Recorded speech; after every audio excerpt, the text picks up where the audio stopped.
Hello dear students, welcome to the English session. In our session today, we are going to talk about some practice questions related to the poem on killing a tree. Before we start with the questions, let us talk about some of the characteristics of a tree as mentioned in our poem. Living beings. Yes, trees are also just like any other form of life. They have strong survival instinct.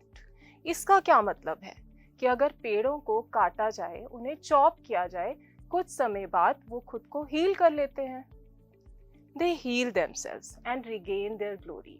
तो पेड़ healers होते हैं. Even अगर आप लोग अपने आप को भी देखो, अगर आप वेजिटेबल्स खाते हो, फ्रूट्स खाते हो, आप में क्या आती है? ताकत. तो पेड़ खुद को तो हील कर ही सकते हैं ना. However, if they are uprooted, हाँ, एक बात है, अगर पेड़ों को अपरूट कर दिया जाए, यानी उनकी जड़ों को ही बाहर निकाल दिया जाए, तो क्या होगा? They will die. Right? Let us see the first question. Can a simple jab of the knife kill a tree? Why? Why not? This is our question. So the answer should be no. If a simple jab of knife is made on the tree, it will not die. It will not be killed. Reason क्या है? क्योंकि पेड़ को सारी शक्ति कहाँ से मिलती है? रूट्स से. जब तक रूट्स सुरक्षित हैं, पेड़ भी सुरक्षित रहेगा. ज़्यादा से ज़्यादा क्या होगा? The sap of the tree will flow out from the tree, right? Roots, they provide nutrients to the tree and they keep it firmly seated in the place. अगर ट्री को मारना है तो क्या करना पड़ेगा? It has to be uprooted. Moving to the next question. In the phrase consuming the earth, who consumes the earth? Who consumes the earth? Tree consumes the earth. How? कैसे consume करते हैं? Trees draw nourishment from the soil through its roots. जो भी खाना पेड़ को चाहिए, वो सब कहाँ है? वो सब अर्थ के अंदर है और वहीं से उसे वो सब खाना मिलता है. ला के कौन देता है? Roots. They suck the nutrients and absorb the nutrients and then they provide it to the tree. Moving to the next question. What is the central idea of this poem? जब हम बात करते हैं सेंट्रल आइडिया की, we actually talk about the deeper meaning of the poem. एक reader poem के साथ कैसे कनेक्ट कर सकता है? आइए देखें. अब यहाँ बात हुई थी कि ट्रीज को अपरूट करना, किल करना आसान नहीं है. ऐसे ही हम लोग इंसान अपने आप को अगर ट्रीज के साथ रिलेट करें तो हमारे ऊपर भी तो कितने सारे प्रहार होते हैं. कभी ये परेशानी, कभी वो परेशानी. बट अगर हमारा वैल्यू सिस्टम स्ट्रॉन्ग है, अगर हमारी विल पावर स्ट्रॉन्ग है, तो हम कोई भी चैलेंज को फेस कर सकते हैं. उसी तरह से अगर ट्रीज की रूट्स इंटैक्ट हैं, तो ट्रीज किसी भी तरह के अटैक को सरवाइव कर सकते हैं. This is the central idea of this poem. Let us talk about the fourth question. What does the poet mean by the strength of the tree exposed? अब जब हम स्ट्रेंथ ऑफ द ट्री की बात करते हैं तो हम बात कर रहे हैं ट्री की रूट्स की, राइट?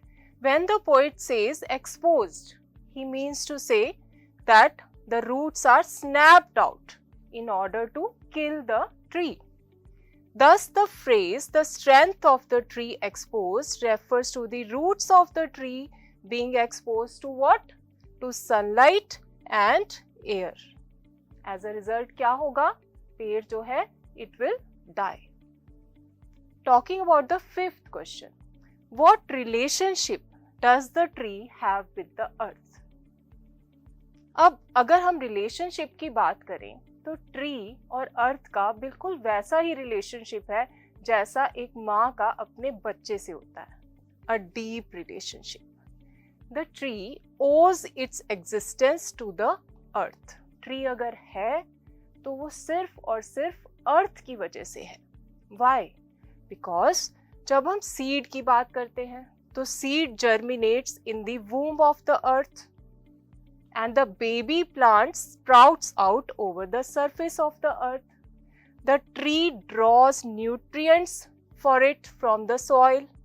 और अर्थ उसको सपोर्ट भी करती है. ट्री अपनी जगह पे इरेक्ट खड़ा रहता है because of the support of the earth. Earth keeps roots of the tree concealed. अब सबसे इंपॉर्टेंट बात कि रूट्स में ही ट्री की जान बसती है. तो अर्थ उन रूट्स को छुपा के रखती है, उसे एयर और सनलाइट से बचा के रखती है. Talking about the next question, what would happen if the tree is hugged and chopped. अगर हम ट्री को काट दें, छोटा कर दें तो क्या होगा? कुछ भी नहीं होगा, क्योंकि पेड़ की सारी ताकत, सारी जान उसकी रूट्स में है. If the tree is hacked and chopped and left in this state without damaging the root system, so this is very important. Root system को नुकसान नहीं पहुंचाना है हमने. It will continue to provide nutrients to the stump of the tree. New shoots will grow out and slowly the tree will be back to its original size, as tall as it was when it was pruned. The safe root will bring back the life of the tree which had once been lost. With this, we come to the end of today's session, and I am going to leave you with a task, which is a reference to context exercise. You will see a stanza and there will be some questions. You have to answer those questions based on the stanza. With this, I'll leave you and see you in the next session. Take care.